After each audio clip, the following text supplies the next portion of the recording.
اعوذ باللہ من الشیطان الرجیم بسم اللہ الرحمن الرحیم وَإِذْ قَتَلْتُمْ نَفْسًا فَادَّارَأْتُمْ فِيهَا وَاللَّهُ مُخْرِجٌ مَا كُنْتُمْ تَكْتُمُونَ۔ اور اے یہودیوں، یاد کرو جب تم نے ایک شخص کو قتل کیا، پھر ایک دوسرے پر اس کے قتل کا الزام لگانے لگے، اور جو تم چھپاتے تھے اللہ نے اسے ظاہر کرنا تھا، یعنی اصل قاتل کا پتہ چلنا تھا۔ بنی اسرائیل میں عامیل نامی ایک مالدار تھا، اس کے چچا زاد بھائی نے لالچ میں آ کر اسے قتل کر دیا اور دوسری بستی کے دروازے پر اسے ڈال دیا۔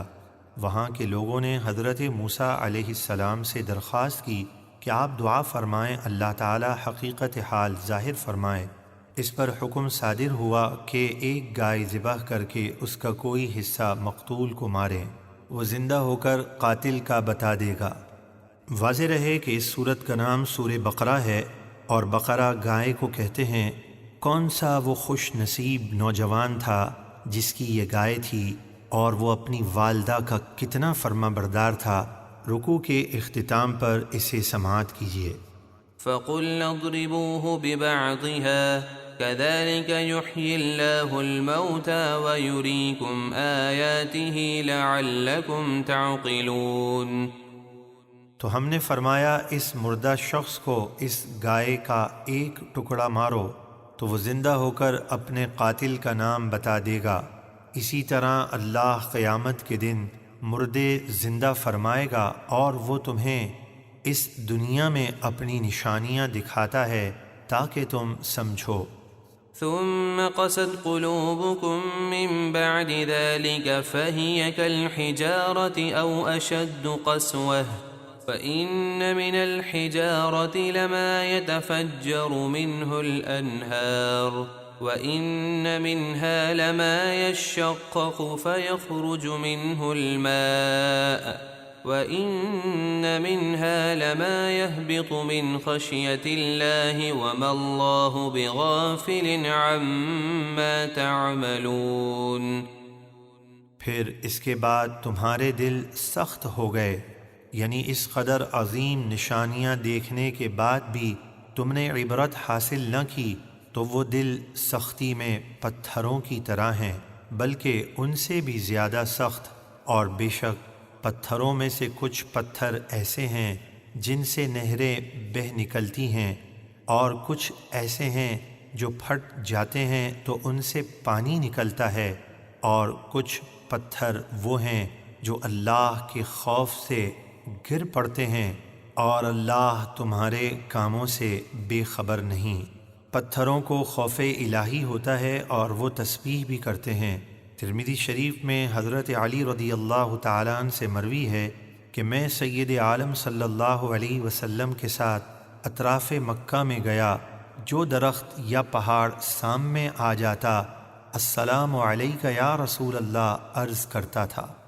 أفتطمعون أن يؤمنوا لكم وقد كان فريق منهم يسمعون كلام الله ثم يحرفونه من بعد ما عقلوه وهم يعلمون۔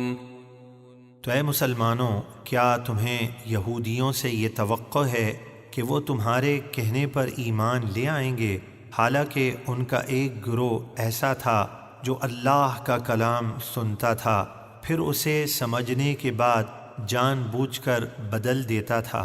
وَإِذَا لَقُوا الَّذِينَ آمَنُوا قَالُوا آمَنَّا وَإِذَا خَلَا بَعْضُهُمْ إِلَى بَعْضٍ قَالُوا أَتُحَدِّثُونَهُم بِمَا فَتَحَ اللَّهُ عَلَيْكُمْ لِيُحَاجُّوكُم بِهِ عِندَ رَبِّكُمْ أَفَلَا تَعْقِلُونَ۔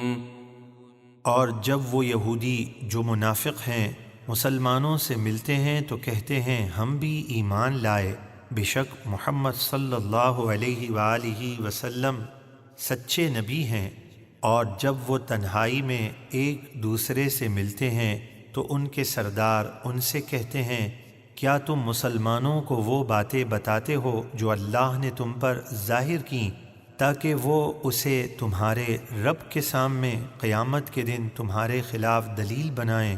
کیا تم عقل نہیں رکھتے؟ اولا يعلمون ان اللہ يعلم ما يسرون وما يعلنون، کیا وہ نہیں جانتے کہ اللہ جانتا ہے جو کچھ وہ چھپاتے ہیں اور جو کچھ ظاہر کرتے ہیں؟ ومنهم أميون لا يعلمون الكتاب إلا أماني وإن هم إلا يظنون، اور ان یہودیوں میں سے بعض ان پڑھ جاہل ہیں جو زبانی پڑھ لینے کے سوا اللہ کی کتاب توریت کا کچھ علم نہیں رکھتے، اور وہ صرف اپنے وہم و گمان میں پڑے ہوئے ہیں۔ فويل للذين يكتبون الكتاب بأيديهم ثم يقولون هذا من عند الله ليشتروا به ثمنا قليلا فويل لهم مما كتبت أيديهم وويل لهم مما يكسبون، تو بڑی خرابی ہے ان لوگوں کے لیے جو اللہ کی کتاب میں من گھڑت باتیں اپنے ہاتھوں سے لکھیں پھر کہہ دیں یہ اللہ کی طرف سے ہے تاکہ اس کے بدلے تھوڑی سی قیمت حاصل کر لیں۔ یہودی علماء دنیا داروں کے کہنے پر توریت کے احکام بدل دیتے تاکہ ان سے دنیا کی ذلیل دولت حاصل کر سکیں، تو ان کے لیے ہلاکت ہے ان کے ہاتھوں کے لکھے ہوئے کی وجہ سے، اور ان کی اس کمائی کے سبب ان کے لیے خرابی ہے۔ وقالوا لن تمسنا النار إلا أياما معدودة قل اتخذتم عند الله عهدا فلن يخلف الله عهده أم تقولون على الله ما لا تعلمون، اور یہودی بولے ہمیں گنتی کے چند دنوں کے علاوہ آگ ہرگز نہیں چھوئے گی۔ اے حبیب آپ فرما دیجئے کیا تم نے اللہ سے کوئی عہد لے رکھا ہے کہ وہ تمہیں چند دنوں کے سوا عذاب نہیں دے گا، جب تو اللہ ہرگز اپنے عہد کے خلاف نہیں کرے گا، یا تم اللہ کے بارے میں وہ بات کہتے ہو جس کا تمہیں علم نہیں، یعنی یہ تمہاری من گھڑت باتیں ہیں، اللہ نے ایسا کوئی عہد نہیں کیا۔ بلى من كسب سيئة وأحاطت به خطيئته فأولئك أصحاب النار هم فيها خالدون، ہاں کیوں نہیں، جو گناہ کمائے اور اس کی خطا اسے گھیر لے، یعنی وہ کفر پر مر جائے، تو وہی دوزخی ہیں، اس میں ہمیشہ رہیں گے۔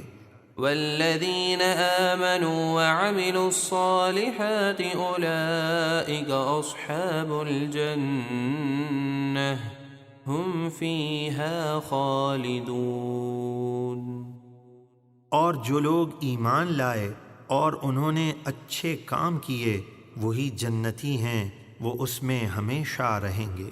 صدق اللہ العظیم۔ بنی اسرائیل میں ایک صالح شخص تھے، ان کا ایک کم عمر بچہ تھا اور ان کے پاس سوائے ایک گائے کے بچے کے کچھ نہ رہا تھا۔